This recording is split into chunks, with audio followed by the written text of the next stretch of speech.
Jadi kalau dalam pandangan hakikat tentang yang ada di alam semesta ini, dibandingkan dengan pandangan yang sifatnya syariat, bagi yang belum sampai pemahamannya di tingkatan hakikat, maka dia tidak akan bisa paham, dia tidak akan mengerti kajian-kajian tentang hakikat itu. Segala yang ada di alam semesta ini, khususnya kita manusia, kalau dipandang dengan pandangan yang sifatnya syariat, yang bersifat jasmani, yang bersifat fisik, maka yang ada ini secara logika memang ada, karena nyata adanya, bisa dilihat, bisa dipegang, bisa disentuh, bisa dirasakan, dan seterusnya. Jadi kalau menurut pandangan secara jasmani atau yang sifatnya syariat, yang ada ini ya memang ada, tak akan bisa terbantahkan itu. Itu kalau menurut pandangan logika. Akan tetapi yang ada ini bila dipandang dengan pandangan yang sifatnya hakikat, maka yang ada ini menjadi tidak ada. Kalau menurut pandangan secara hakikat,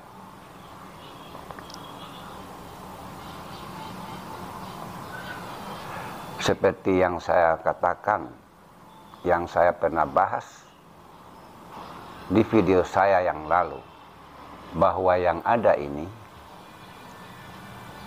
kalau menurut pandangan hakikat, tidak ada. Semua yang ada ini, segala yang ada ini, berasal, bersumber dari yang tidak ada. Jadi kalau dipikir secara logika, memang ini sangat sulit untuk bisa diterima akal. Sangat sulit untuk bisa diterima oleh logika. Karena tentang hakikat itu, melainkan orang yang sudah paham, orang yang sudah mengerti, yang telah sampai di makam hakikat, maksud daripada yang ada itu akan dipahami. Akan dipahami. Jadi ada dan tidak ada itu, yang sebenar-benarnya yang ada sesungguhnya adalah yang tidak ada. Yang tidak ada ini adalah sumber dari segala yang ada. Kan kita ini ada karena diadakan. Coba dipahami baik-baik. Kita ini ada karena diadakan. Kata ada karena ada yang ada. Yang ada itu, itulah yang maha ada. Karena hanya yang maha ada yang ada. Yang lain tidak pernah ada.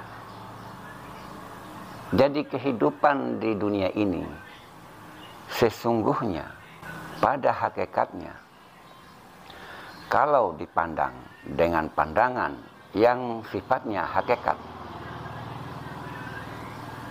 Kehidupan di dunia ini hanyalah kekosongan, kosong dan hampa.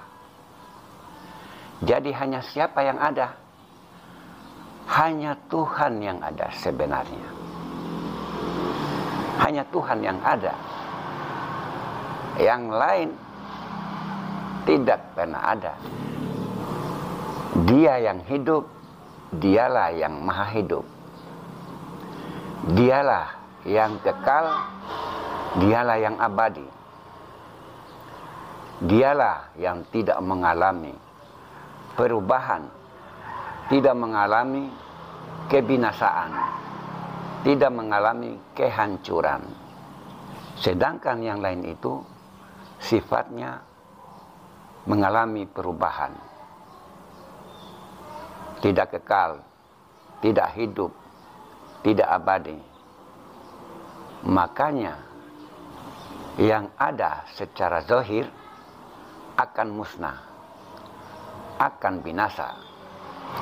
Jadi yang hidup yang mana? Kalau yang zahir, yang bersifat jasmani itu hancur dan akan binasa.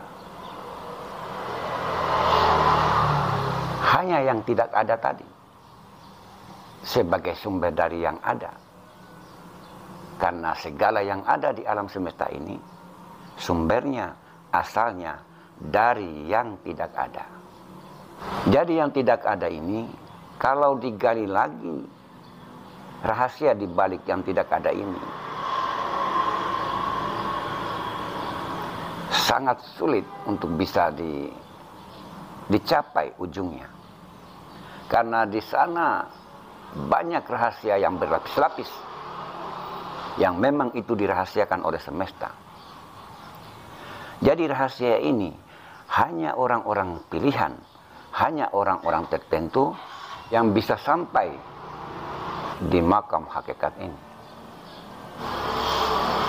Hanya orang-orang pilihan, hanya orang-orang tertentu yang dikhususkan, hanya bagi mereka yang sudah mampu dan sanggup menjaga rahasia-rahasia itu.